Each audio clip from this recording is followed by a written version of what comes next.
Untuk mendukung Belajar Bentar, kalian bisa mengklik subscribe.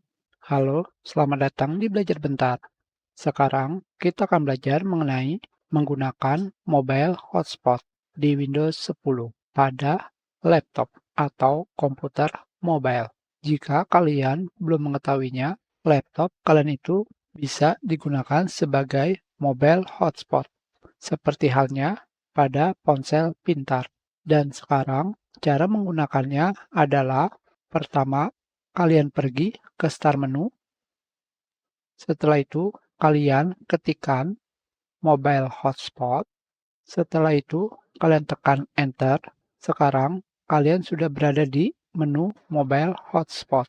Sekarang, kita perbesar. Di sini, kalian bisa mengganti nama hotspot dan juga passwordnya. Sekarang, kita pilih edit.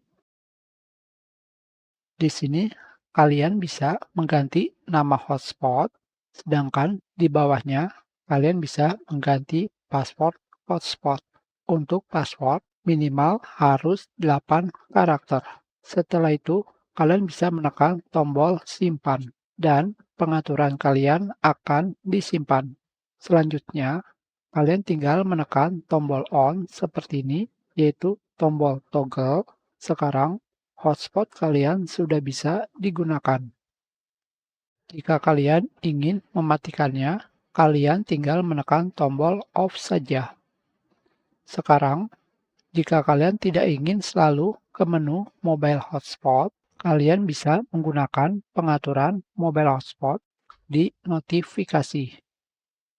Di sini, kalian tinggal menekan mobile hotspot dan sudah selesai.